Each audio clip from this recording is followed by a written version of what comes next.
Pékin, septembre 1999. La célèbre place Tiananmen se prépare à accueillir dans quelques jours les célébrations du 50e anniversaire de la République populaire de Chine. Avec ses 40 hectares, Tiananmen est l'une des plus grandes places du monde.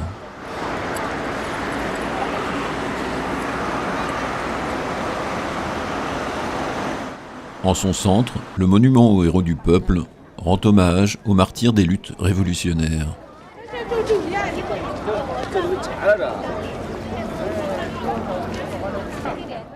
À l'ouest, le palais de l'Assemblée du peuple, siège du Parlement chinois, impose sa monumentalité.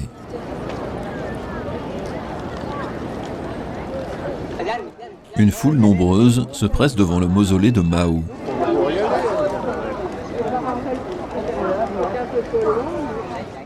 Décédé en 1976, le dirigeant avait souhaité être incinéré. Mais le parti en a décidé autrement. Son corps, embaumé, est exposé au public, à l'image de Lénine à Moscou ou de Ho Chi Minh à Hanoï.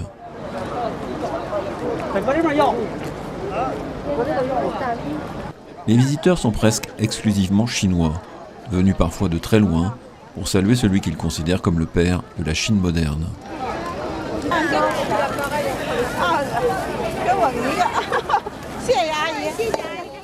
Sur la façade du musée national, un compte à rebours égrène les jours jusqu'à la restitution de Macao par le Portugal. Au sud, la porte Tiananmen est un vestige des anciens remparts de la ville.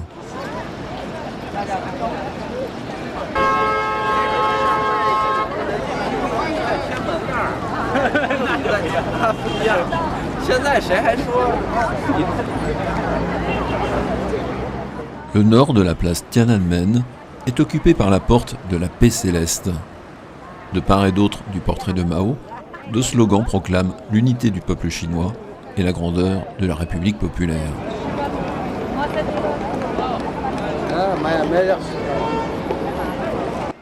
On pénètre dans la cité impériale par l'imposante porte du Midi, aussi appelée porte aux 5 phénix, en référence aux 5 pavillons qui la surplombent. Passé la porte du Midi, on atteint la cour de la rivière aux eaux d'or.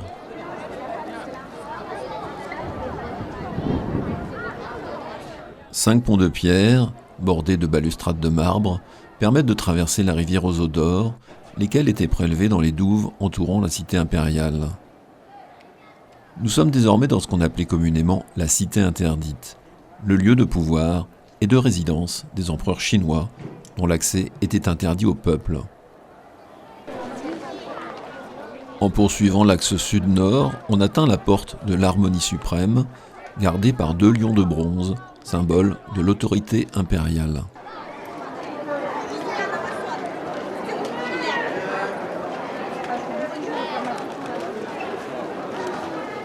Après la porte vient la cour de l'Harmonie suprême, immense esplanade où pouvaient se rassembler jusqu'à 10 000 soldats. Difficile ici de ne pas penser au film Le Dernier Empereur, surtout lorsqu'on croise un jeune enfant qui rappelle le petit Puyi, monté sur le trône à l'âge de 3 ans.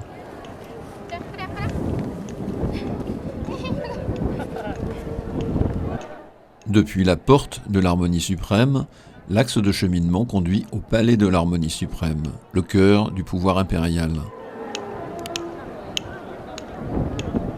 C'est là que l'empereur recevait hauts dignitaires et délégations étrangères. Toutes les grandes cérémonies s'y déroulaient.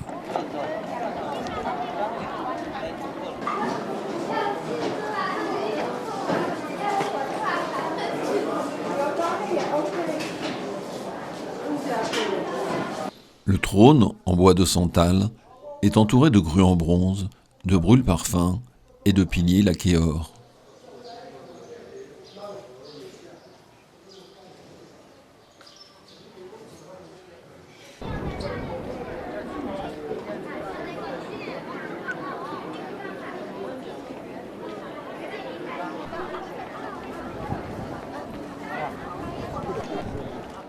Après avoir contourné le palais de l'Harmonie suprême, on parvient au palais de l'Harmonie du milieu. Ce petit palais était une sorte de salon d'attente où l'empereur préparait les cérémonies qui avaient lieu dans la salle de l'harmonie suprême.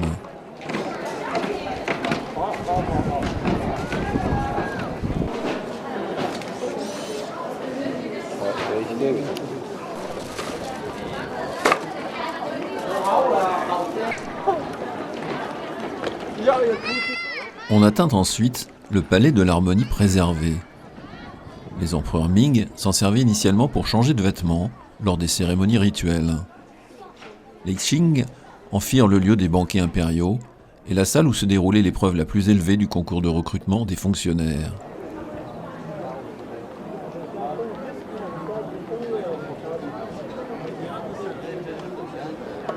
Au-delà, en poursuivant vers le nord, le visiteur quitte la cour extérieure pour atteindre la porte de la pureté céleste et le haut mur qui sépare les palais officiels des bâtiments privés. L'empereur vivait là reclus, ne quittant presque jamais son palais. À l'entrée des palais privés, le mur aux 9 dragons assurait une protection contre les mauvais esprits.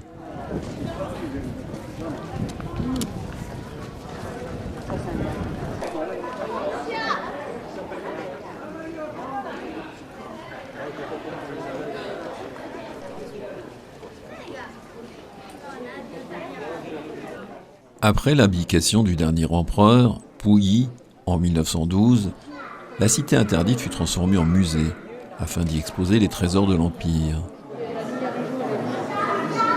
Le pavillon de la culture impériale rassemble une partie de ce trésor. Le costume impérial orné du dragon, un sceptre, des sceaux impériaux sculptés dans le jade,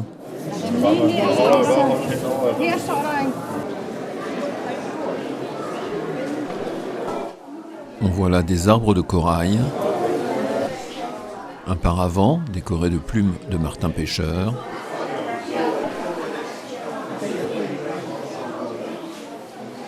une coupelle en ivoire ornée d'un crabe et de charmantes grenouilles.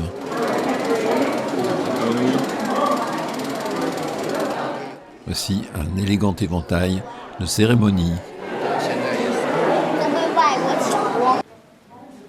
Ce pavillon abrite un trône protégé par un beau paravent sculpté.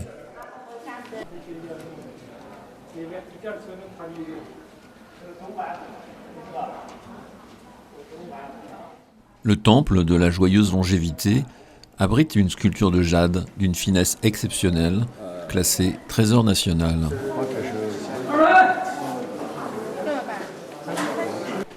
La visite s'achève dans les jardins impériaux, conçus en plusieurs espaces, chacun avec sa propre atmosphère.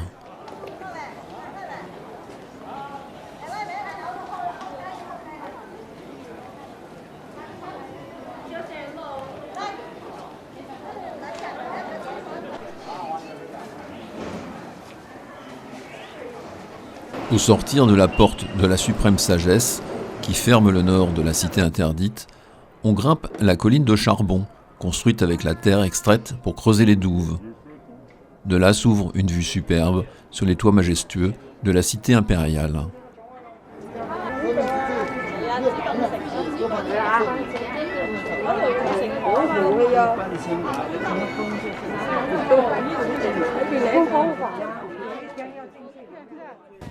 Pendant des siècles, les Hutong ont façonné le visage de Pékin.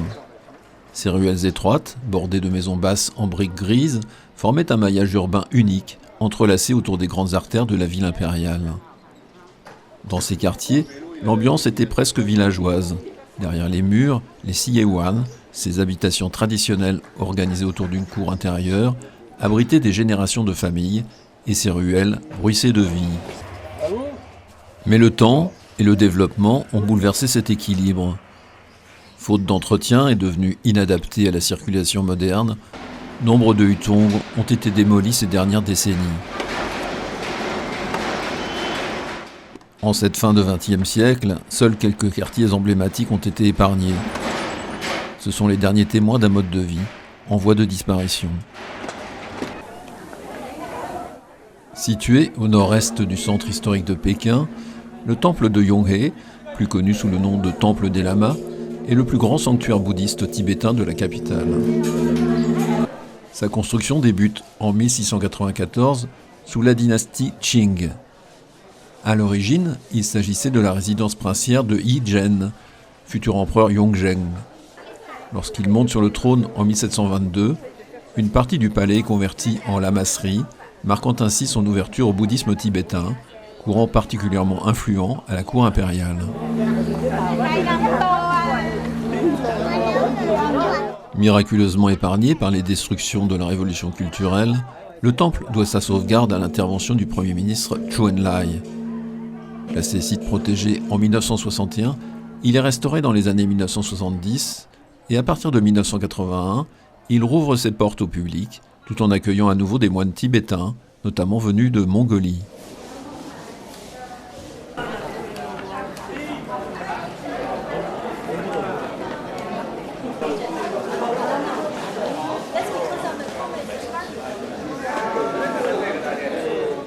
L'entrée de ce temple est surmontée d'une plaque inscrite en 4 langues.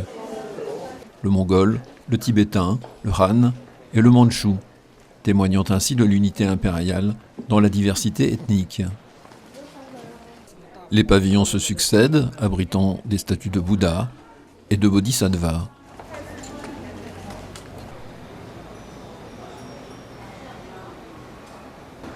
Dans la culture bouddhiste tibétaine, cette fleur de lotus symbolise la pureté de l'esprit qui émerge du monde matériel.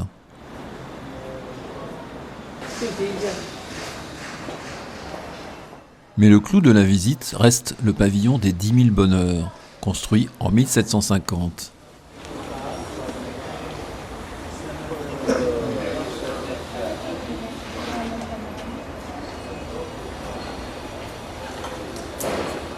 Il abrite une sculpture monumentale de Bouddha, haute de 26 mètres, taillée d'un seul tenant dans un tronc de bois de santal.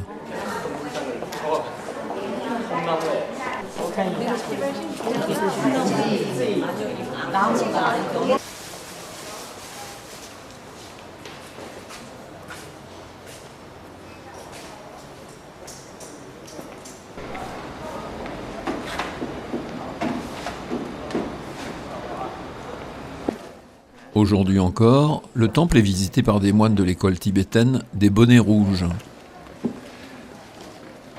Et pendant ce temps, les fidèles font tourner les moulins à prière afin de réciter leur mantra de façon symbolique. Chaque rotation équivaut à une prière récitée.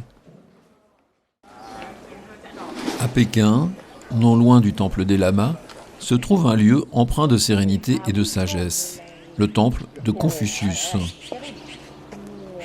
C'est le deuxième plus grand sanctuaire confucéen de Chine après celui de Khufu, ville natale du philosophe.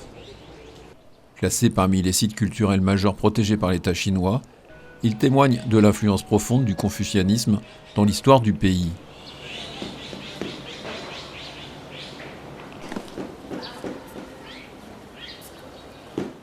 Le confucianisme n'est pas une religion, mais un système éthique et philosophique qui insiste sur l'harmonie sociale, la morale individuelle, la piété filiale et le respect de l'ordre hiérarchique. Pendant des siècles, ces préceptes ont guidé l'organisation de la société impériale chinoise.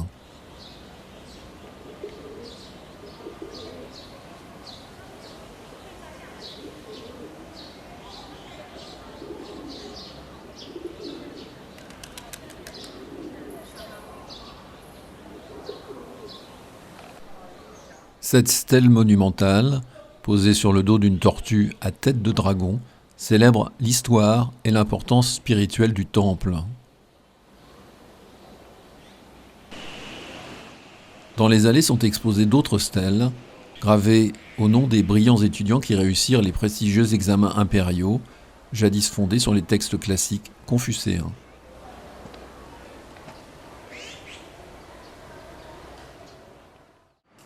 Dans la rue Fuxingmenghei, les bus et les taxis se succèdent en un flot ininterrompu, formant l'ossature du transport urbain. En face, l'hôtel Minzu, l'hôtel des nationalités où je séjourne. Dans la contre-allée, les habitants filent à vélo, perpétuant une image emblématique de la Chine.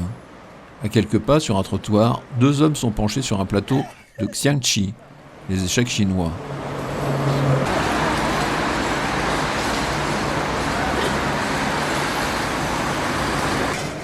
Non loin de là, l'avenue Chang'an, la paix éternelle, traverse Pékin d'est en ouest sur plus de 45 km.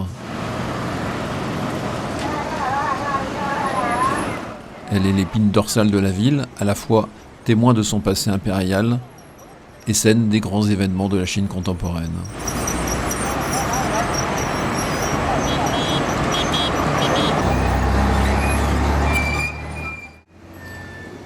À une cinquantaine de kilomètres au nord-ouest de Pékin, nichée au pied des monts Tianshu, s'étend une vaste nécropole, celle des tombeaux des Ming. 13 des 16 empereurs de cette illustre dynastie, qui régna sur la Chine entre 1368 et 1644, y reposent.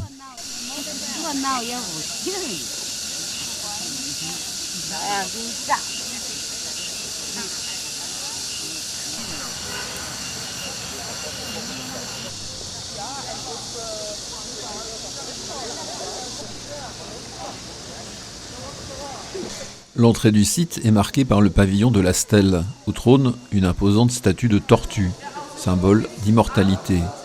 Elle porte sur son dos la plus grande stèle de Chine, érigée en 1425. Elle est gravée sur une face d'un long texte impérial, signé de l'empereur Hongxi, et sur l'autre d'une composition poétique de Qianyong, empereur des Qing. Au-delà, la majestueuse voie des esprits est bordée de statues de pierre disposées de manière alternée. Animaux debout ou agenouillés et dignitaires figés dans la solennité.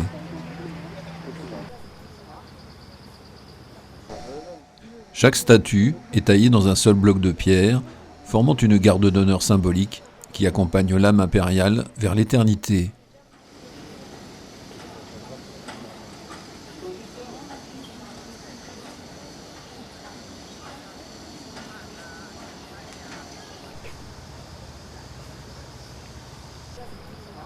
Les mandarins, militaires ou lettrés ferment ce cortège.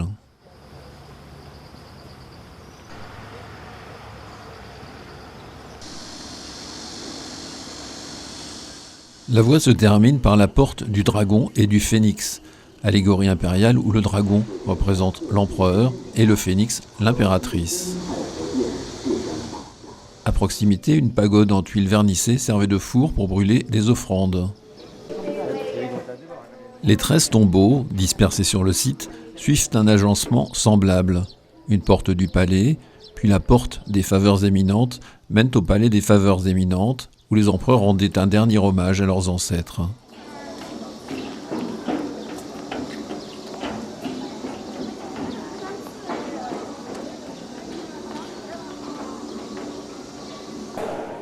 Ce bâtiment repose sur 60 piliers de cèdre du Yunnan.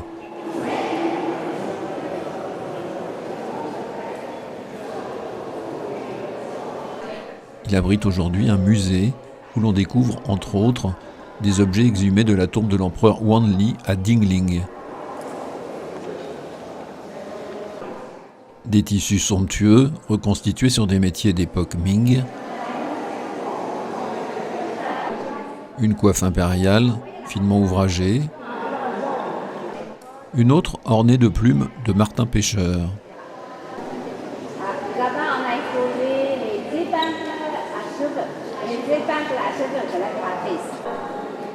Une coiffe faite de fils d'or.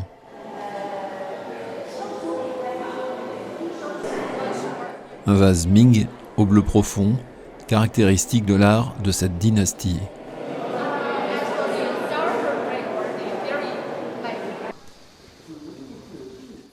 Le tombeau lui-même est scellé par une butte de terre circulaire abritant les dépouilles impériales. À son sommet se dresse la tour de la stèle, point ultime de ce voyage entre mémoire, grandeur et éternité. Aujourd'hui, on va visiter une partie de la Grande Muraille qui s'appelle la Grande Muraille de Patani. La Grande Muraille de Patani s'est restaurée en 1958. Quand on évoque la Chine, l'une des premières images qui surgit, c'est celle de la Grande Muraille, serpentant au milieu des collines, majestueuse et infinie. Ce réseau impressionnant de murs défensifs s'étire de façon plus ou moins continue sur près de 7000 km, longeant les frontières nord du pays.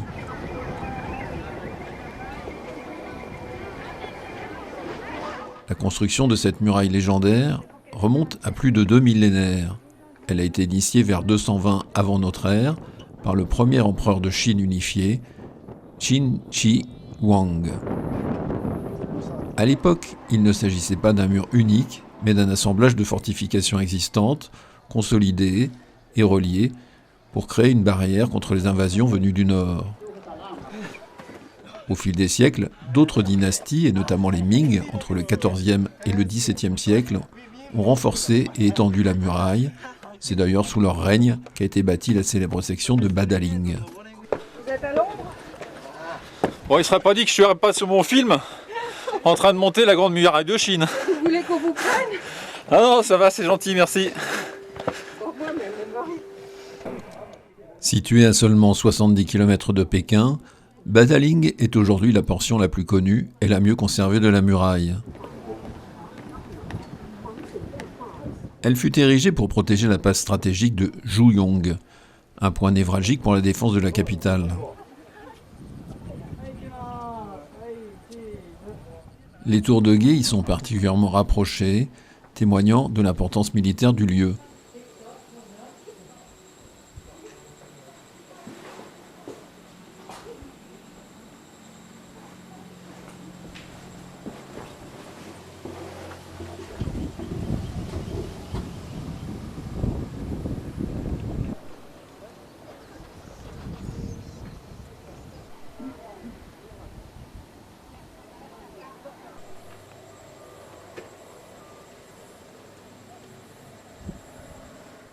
Les conditions de construction étaient extrêmes. Pente abrupte, climat rigoureux, matériaux transportés à dos d'homme. On imagine sans peine l'effort colossal qu'a représenté ce chantier titanesque.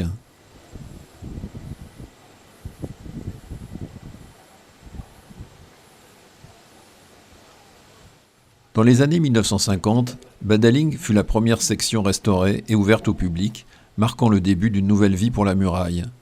Depuis, d'innombrables visiteurs s'y sont pressés, anonymes ou chefs d'État, pour contempler ce chef-d'œuvre d'ingénierie et de ténacité élevé au rang de merveille du monde.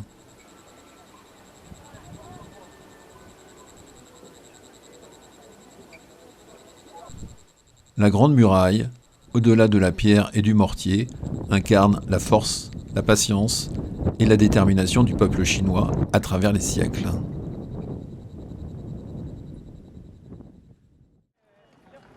Retour à Pékin, dans l'agitation d'une gare bondée. Direction, le nord-est de la Chine. Nous partons pour Chengde. Nous sommes installés dans une classe molle, l'équivalent chinois de la seconde classe confortable. L'ambiance feutrée offre une pause bienvenue après l'effervescence de la capitale. Pendant environ 4 heures, nous traverserons les paysages montagneux du nord-est pour atteindre Chengde, situé à 250 km de Pékin.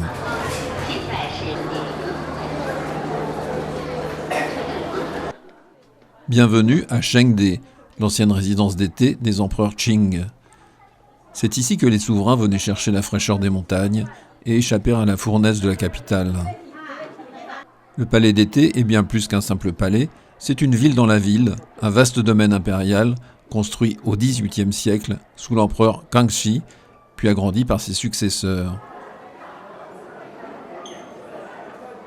C'est un lieu de pouvoir, mais aussi un espace de diplomatie. Ici, les empereurs recevaient les chefs mongols, tibétains, ouïghours, un symbole de l'unité impériale. Chengde, c'est l'image d'un empire multiethnique, d'un pouvoir qui voulait unir plutôt que diviser.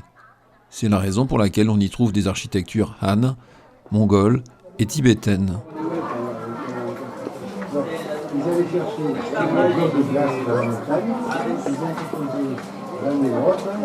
Aujourd'hui, le palais d'été de Chengde est classé au patrimoine mondial de l'UNESCO. Moins connu que la cité interdite, il n'en reste pas moins un joyau d'histoire et de culture. Un lieu paisible où flotte encore l'ombre des empereurs.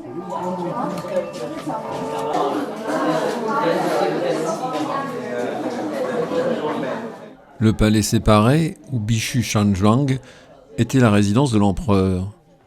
Son pavillon de brume et de pluie, sur 2 étages, surplombe les jardins.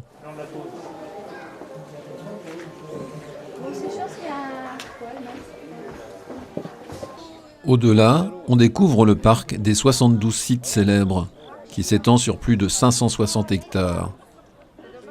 Ce n'était pas qu'un jardin de promenade, c'était un empire en miniature, une Chine idéalisée, reconstituée par l'imagination impériale. Les 72 vues reprenaient des paysages mythiques du pays, évoqués dans la poésie, les récits anciens ou les tableaux classiques. Montagnes sacrées, rivières légendaires, pavillons de rêve, chaque élément du décor était chargé de symboles, pensés comme une évocation de l'harmonie confucéenne. Aujourd'hui, beaucoup de pavillons ont disparu, mais l'esprit du lieu demeure. Chengde, c'est un moment suspendu, un palais où l'empereur ne gouvernait pas seulement un pays, mais une vision du monde. Au cœur de Chengde, tout près des jardins impériaux, se dresse un lieu à la fois majestueux et profondément spirituel, le temple Puning, aussi appelé le temple de la paix universelle.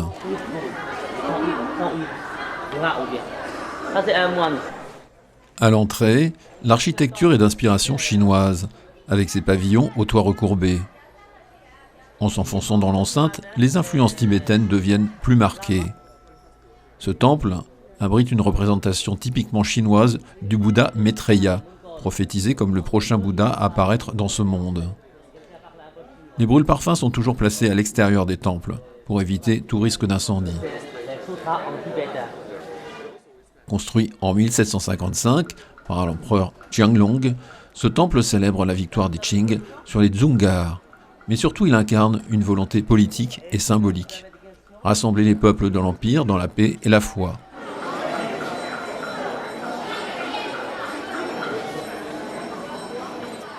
Dans ce temple, des statues d'Arat, ces sages illuminés, précèdent la salle des Bouddhas du passé, du présent et du futur. Ce mandala symbolise l'univers bouddhiste.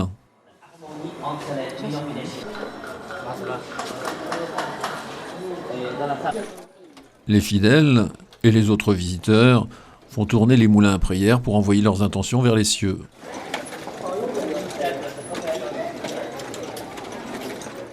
La partie plus tibétaine du temple est inspirée du monastère de Samye, la toute première fondation bouddhique du Tibet. Il reflète l'ouverture de l'empire Qing aux différentes cultures religieuses et ethniques. On aperçoit au loin le rocher du battoir à linge, repère familier du paysage de Chengde.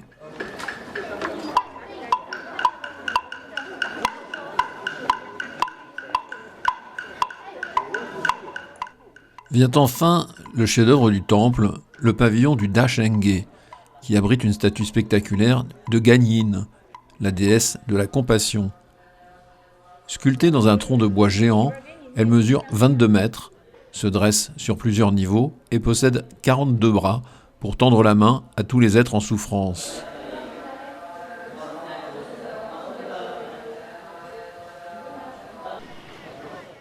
On retrouve ici le mélange d'architecture chinoise et tibétaine que surplombe l'imposant pavillon du Dachenghe.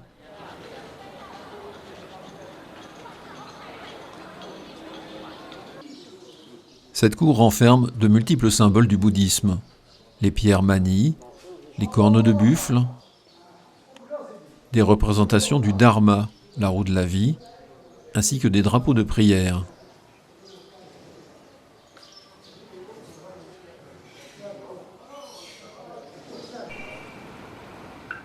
Plus qu'un monument, le temple Puning de Chengde est à la fois un symbole de tolérance religieuse, un acte politique de pacification et un bijou d'architecture sacrée.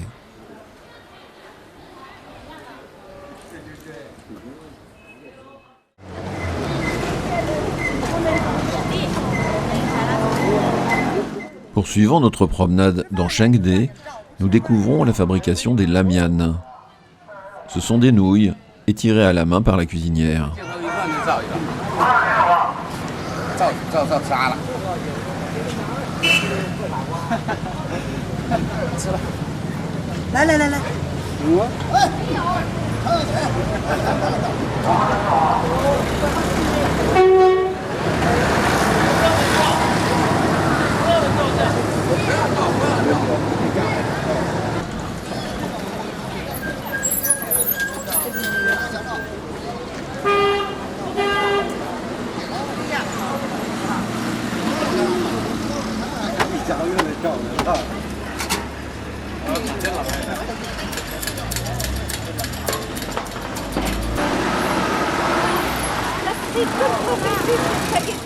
Un peu plus loin, un autre cuisinier fabrique ses nouilles de façon plus mécanique. C'est l'autre méthode pour fabriquer les spaghettis.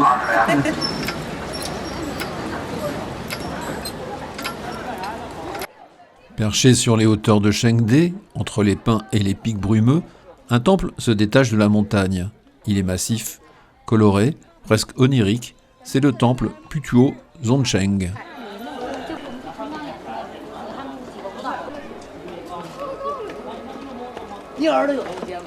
Construit en 1771 par l'empereur Qianlong, ce temple est une déclaration d'intention, un symbole d'unité. Son architecture s'inspire directement du Potala de Lhasa, le palais du Dalai Lama au Tibet. Un choix assumé par l'empereur qui voulait affirmer une chose. L'empire Qing est multi-ethnique, multiculturel et il embrasse la diversité religieuse de ses peuples. Le Putuo Zongcheng, c'est le Tibet à Chengde. Un lien entre Pékin et Lhasa, entre le pouvoir impérial et la foi lamaïque.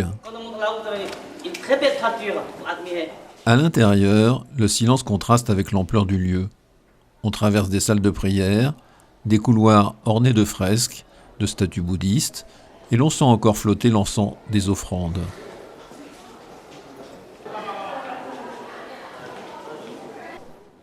Au cœur du complexe, le pavillon d'or attire tous les regards. Ces tuiles de bronze recouvertes de feuilles d'or brillent doucement sous le ciel gris des montagnes, comme un phare spirituel.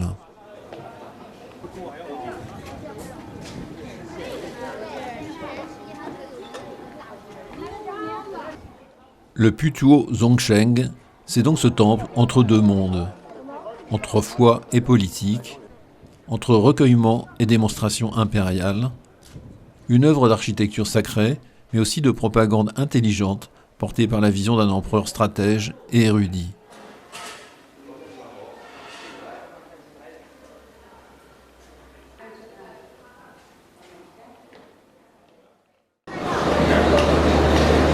De retour à la gare de Chengde, nous embarquons dans le train pour Pékin.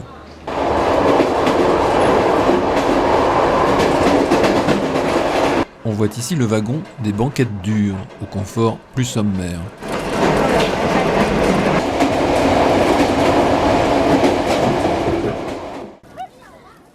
Au sud de Pékin se dresse le vaste complexe du Temple du Ciel, construit au début du XVe siècle sous l'empereur Yongle. Le premier édifice, l'Hôtel du Ciel, était le lieu de la rencontre entre l'empereur et les divinités célestes, un espace de recueillement, d'où l'empereur priait pour l'équilibre entre les forces de l'univers. L'architecture du site est profondément symbolique. Chaque bâtiment, chaque forme parle du cosmos. Le cercle représente le ciel, le carré, la terre. Le chiffre 9, symbole de puissance impériale, apparaît partout, jusque dans les marches et les tuiles.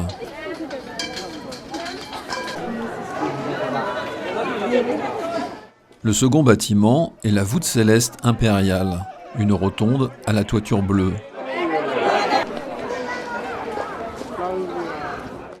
C'est ici que l'on conservait les tablettes sacrées, représentant le ciel et les empereurs défunts. Les symboles impériaux se mêlent à l'astronomie, créant une atmosphère quasi mystique.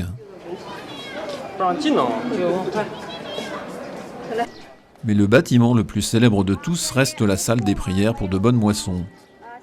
Une rotonde majestueuse, posée sur 3 terrasses de marbre blanc. Son toit en tuiles bleues semble toucher le ciel, et aucun clou n'a été utilisé dans sa construction. Un chef-d'œuvre d'architecture où la perfection rejoint le sacré.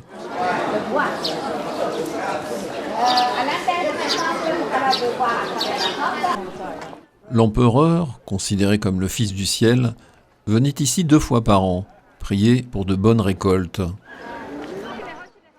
Il jeûnait, marchait en silence et offrait des sacrifices, veillant à ce que l'harmonie entre le ciel et la terre soit préservée.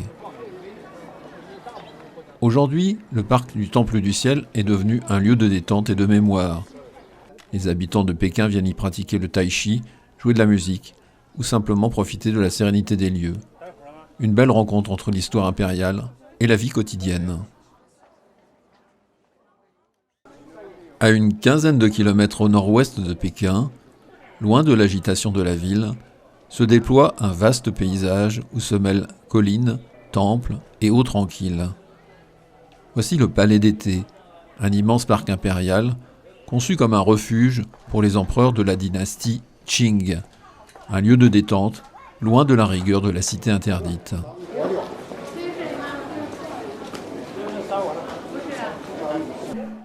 Créé au XVIIIe siècle, sous l'empereur Qianlong, le palais a été embelli et agrandi au fil des ans.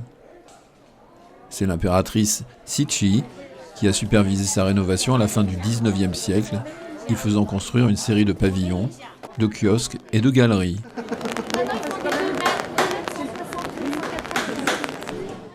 Le cœur du domaine est le lac Kunming, un miroir paisible bordé de collines artificielles. Le bateau de marbre est un des symboles les plus célèbres du palais. Construit sur les ordres de l'impératrice Cixi, il servait à organiser des banquets impériaux.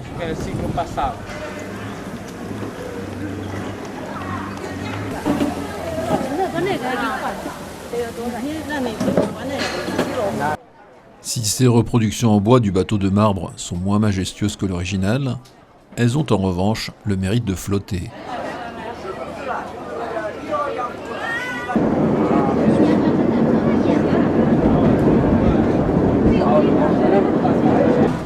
La colline de la longévité domine le paysage, surmontée par la tour de l'encens du Bouddha.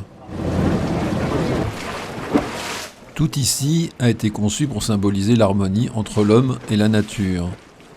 Les bâtiments ne se posent pas comme des intrus dans le paysage, mais s'y intègrent parfaitement.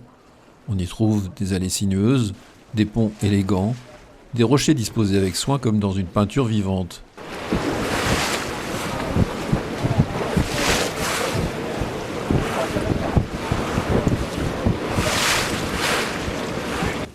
Aujourd'hui, le Palais d'été est l'un des plus beaux témoignages du génie des jardins chinois. Un lieu où l'art, la nature et l'histoire impériale se rencontrent, suspendus dans le temps entre ciel, pierre et eau.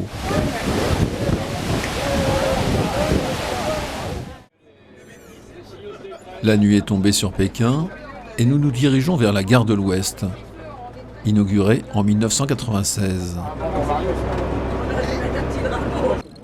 De là, nous allons embarquer à bord d'un train de nuit en direction de Zhengshu, la capitale de la province du Henan, située au cœur de la Chine centrale.